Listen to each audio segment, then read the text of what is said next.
Yeah. Once again, we get to say welcome back to East Baton Rouge Parish Prison Service. Welcome back, baby. Shit. When I say deputy, I can't live. Can't live in this bitch. They got lion, tigers, and bears. I remember that time my daddy used to tell me, Marlon, you win some, you lose some. Sorry, my daddy could tell him right now, I lost them all. I'm telling you what I went through when I first went into prison. Man, my first day walking through Central Booking, man, that day was so retarded. I'm seeing these people over here in a big old cage, a lot of inmates, and I'm seeing over here a lot of more inmates. And on the back wall, they got a bunch of cells lined up, and they got a pink cell, which was for the females. And I'm seeing other cells, and I'm seeing dudes dressed out. As the deputy calling me to fingerprint me to book me in. And I'm not knowing it's my last time seeing Central Booking because I'm about to go through some time. Man, I'm not used to this shit from where the fuck I'm from. And as he fingerprinting my fingers one at a time, I'm looking at the fucking cell over there, and I'm telling you based on a true story. I'm looking at dudes in that cage fighting, and I'm looking at the deputy right there. I'm saying, you're not going to help him? You're not going to go over there? But he's on the phone, and he's just looking. And as the dude getting ready to book my fingerprint my last finger, I'm asking him where he about to put me. And he's telling me I'm about to change out. I'm like, change out in what? I'm not knowing that I'm about to take off these clothes and I won't see him for a long time. Welcome back, baby. Welcome back. Shit. And as I go in the room, as I change it now, based on a true story, he gave me 3 sets of urns. He asked me what size I wear first. I told him I don't know, medium, large, or small. I said, maybe medium. Pee-wee was small back then. Pee-wee wasn't big like he gaining weight now. And as I'm putting on my clothes, they got 2 other dudes in there changing out, and one of them hiding shit in his sock while the guard in there not paying attention. And as he coming in and walk around and he pulling me and the other 2 dudes on out, he opened get a key big as a motherfucker too. And as he opened up to get the key, walked to the cage and he clean. And as I walk in there, notice I say they got a bunch of dudes in this bitch. Real shit. And it's my first time. Like I say, I'm not used to this shit from where the fuck I'm from. A lot of them standing up, they got a dude back there in the corner, wants to be shitting. In front of all these dudes, he got one pants leg off, and he got the other one on. I'm looking at the dude sitting, and we got a bench, and the dude sitting down on the phone, the dude sitting down on the bench. And as they sitting down on the bench, I'm not knowing it's the bench for the line, for the phones. And they got a dude on the phone, and I guess he trying to call home to bond out or whatever. As I look, they got another dude telling me, come on, man, your time. You've been on the phone a good little while. You ain't did what you got to do. Whoop the whoop. Man. And as the dude was sitting up back on the phone, he was looking at the dude he was talking, and I looked at him, they got up and they started fighting each other right there in front of the guard. I'm telling y'all, based on true stories. The guard come running to the bitch finally, and he come open up the gate, and he pulled that dude, one of the dudes out. And he shut the bitch up, and he said, cut the phones off. I mean, I can't get able to call my people and let them know that I'm in prison. And I need, you know, that I'm about to be doing this time. I noticed a guard come from the back and he said, child. Real shit.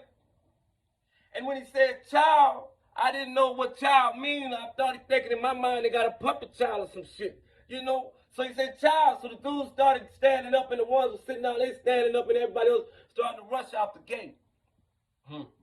Here this shit go. The shit that you don't know is the shit that will get you fucked up. And as I'm walking, going towards the child, based on a true story, I'm sitting there trying to ask the dude where we go. The guard turned around and said, man, hold that noise, don't say nothing. Just walk straight. I'm like, okay, God. God sound like God, don't it? It does. So as we was going to the child hall, they going in there in the line, in a single file line, and they open through the Q building. This is my first time seeing the Q building. This is my first time in this bitch at all. And this bitch look nice. Real shit. Like I said, the Q building will fuck you up from the old prison, because the old prison, the dungeon, is the truth. So as we enter through the Q building, we go in the child. I'm seeing a couple of dudes that I might know from the streets. I bob my head, they bob their head. As we go into the game, we pick up our plates and put the spoon on it. We walking through the line and they putting shit on your plate, put shit on your plate. And as they putting the shit on my plate, I turned around, I started walking back, and I got my carton of milk and I got milk juice. And I started walking to sit down at the table. Here the shit go for Pee-wee. Pee-wee was sitting down at the table. They got the dude on the right side asking me if I'm going to eat my shit. I don't know. I never tasted it. I don't know if I want to eat it. So he decided to tell me, man, I'm going to meet you back in the, well, we going back in the motherfucking cage where all the deputies and shit at working, fingerprint, booking people at. I ain't tripping off that shit. I'm about to eat because I'm hungry. Well, I thought I was. The dude knocked my plate down. Real shit, based on true story. And as he knocked my plate down, I'm getting ready to ask him what's up. The guard come and walk up to me, told me to stand up. So as he told me to stand up, I waited till everybody finished eating and I got it back in line and we fall like out and going back to the motherfucking cave. Dude didn't say shit to me, nothing to me. I guess they knew what was about to happen because, again, I'm not used to this shit from where the fuck I'm from. So as the fucking another guard come in there, he said, if I call your names, you're going to the old building. And I'm like, okay, the difference between the old building and the new building. So as he was calling out the names, I'm hearing two other dudes in the corner saying, man, I sure hope we go to the Q building. Because if Q go to the Q building, we safe, they gonna protect us and they gonna watch us and they gonna be able to see us. And I'm saying, well, what the fucking difference? We all in prison. So as I'm looking at them, listening to them say that, I decided to go walk over there and ask them. And they said, man, you won't go to the Q building because the Q building, you're gonna be safe. So as the guard finished calling out the names, he started calling out the names for the Q building. He got to he called like about 20 names, 30, 25 names. And he got to one of them names and I knew it was the last name and it wasn't me. And I'm looking at the dude saying, man, I don't want to go to the old building. I don't want to go to the old building. And he's cutting up in this. The guard said, hold that noise. Hold that noise, I'm saying. It's getting retarded in here because I'm seeing shit I never saw. So as I was watching the dude, he started beating up the dude, another dude, my bad. As I was watching the guard telling the dude he gonna whoop his ass. If you don't hold that noise, he gonna whoop his ass. So here he go. He called out some more names. And the names that he called out then, he said, he called Marlon Joseph. So when he called out Marlon Joseph, I asked the dude what that means. He said, man, we're going to the dungeon. We're going to the old prison. You're gonna like it back there. You're gonna love it. But I'm noticing all the dudes that's going to the dungeon, they don't look nothing like these dudes going to the Q building. For some strange reason, I paid attention to them. The dudes that was going to the dungeon, they had tattoos, scars, and shit like that.